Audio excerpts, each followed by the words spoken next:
മലയാള സിനിമയുടെ market വലുതായിക്കൊണ്ടിരിക്കുകയാണ്.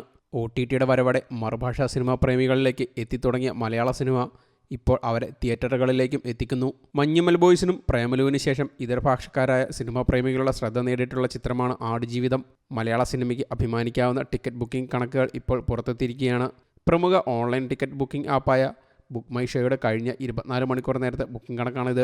Box office ട്രാക്കർമാർ report ചെയ്യുന്നതനുസരിച്ച് കഴിഞ്ഞ 24 മണിക്കൂറിനുള്ളിൽ ഇന്ത്യയിൽ ബുക്ക് മൈ ഷോയിലൂടെ ഏറ്റവും അധികം ടിക്കറ്റുകൾ വിറ്റിരിക്കുന്ന ആടുജീവിതമാണ്. 1.06 ലക്ഷം ടിക്കറ്റുകൾ. രണ്ടാം സ്ഥാനത്തുള്ള ഹോളിവുഡ് ചിത്രം ഗോഡ്സില്ലയ്ക്ക് 58,000 ടിക്കറ്റുകൾ മാത്രമാണ് വിൽക്കാൻ കഴിഞ്ഞത്. മൂന്നാം സ്ഥാനത്തുള്ള തെലുങ്ക് ചിത്രം ടില്ലു സ്ക്വയർ 52,000 ടിക്കറ്റുകളും നാലാം സ്ഥാനത്തുള്ള ഹിന്ദി ചിത്രം ക്രൂ 51,000 ടിക്കറ്റുകളുമാണ് ബുക്ക് മൈ ഷോയിലൂടെ കഴിഞ്ഞ 24 മണിക്കൂറിനുള്ളിൽ വിറ്റിരിക്കുന്നത്. ഇതിൽ 2, 3, 4 സ്ഥാനത്തുള്ള ചിത്രങ്ങൾ 29-നാണ് തിയേറ്ററുകളിൽ എത്തിയെങ്കിൽ ഒരു ദിവസം മുമ്പായിരുന്നു ആടുജീവിതത്തിൻ്റെ റിലീസ്. ബെന്യാമിൻ്റെ ജനപ്രിയ നോവലിനെ ആസ്പദമാക്കി ബ്ലസ്സി സംവിധാനം ചെയ്യുന്ന ചിത്രം ആയതുകൊണ്ട് തന്നെ മലയാളികൾ ഏറെക്കാലമായി കാത്തിരുന്ന ചിത്രം കൂടിയായിരുന്നു ഇത്. സ്കൂൾ വേനലവധിക്കാലമായതിനാൽ പ്രവൃത്തി ദിനങ്ങളിലും മികച്ച ഓക്യുപ്പൻസിയാണ് ചിത്രത്തിന്. അതിനാൽ തന്നെ തിങ്കൾ, ചൊവ്വ, ബുധൻ ദിവസങ്ങളിലും കളക്ഷൻ കാര്യമായ ഡ്രോപ്പ് ഉണ്ടായിട്ടില്ല.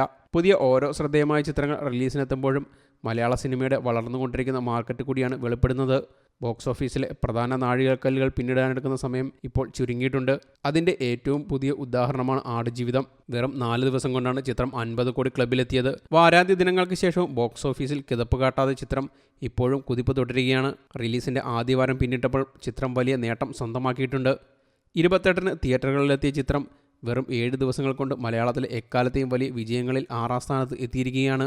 ആഗോള ബോക്സ് ഓഫീസിൽ നിന്ന് ഒരാഴ്ച കൊണ്ട് 88 കോടിയാണ് ആടുജീവിതം നേടിയിരിക്കുന്നത്. മലയാളത്തിലെ ശ്രദ്ധേയമായ ബോക്സ് ഓഫീസ് വിജയങ്ങളായ കണ്ണൂർ സ്ക്വാഡ്, RDX, ഭീഷ്മപർവം, നേര് എന്നീ ചിത്രങ്ങളെയൊക്കെ ആടുജീവിതം ഇതിനകം മറികടന്നിട്ടുണ്ട്. മലയാളത്തിലെ എക്കാലത്തെയും വലിയ ചിത്രങ്ങളിൽ ആടുജീവിതത്തിന് മുകളിൽ നിലവിൽ 5 ചിത്രങ്ങളാണുള്ളത്. മഞ്ഞുമൽ ബോയ്സ് ആണ് അതിൽ ഒന്നാമത്.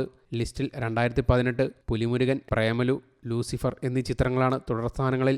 സമീപകാലത്ത് ഏറ്റവും അധികം പ്രീ റിലീസ് ഹൈപ്പോടെ എത്തിയ ചിത്രമാണ് ആടുജീവിതം. ബെന്യാമിൻ്റെ വിഖ്യാത നോവലിനെ ആസ്പദമാക്കി ബ്ലസ്സി സംവിധാനം ചെയ്ത ചിത്രം മലയാളത്തിൽ ഏറ്റവും വലിയ ക്യാൻവാസിൽ ഒരുങ്ങിയ ചിത്രങ്ങളിലൊന്നുമാണ്. ആടുജീവിതത്തിലെ നജീബ് അഭിനേതാവ് എന്ന നിലയിൽ പൃഥ്വിരാജിന് ഏറ്റവും അധികം കയ്യടി നേടിക്കൊടുക്കുന്ന ചിത്രം കൂടിയാണ്. അണിയറക്കാർ ഏറെ ദുർഘടങ്ങളെ മറികടന്നാണ് മരുഭൂമിയിലെ ചിത്രീകരണം പൂർത്തിയാക്കിയത്. News desk, you talk.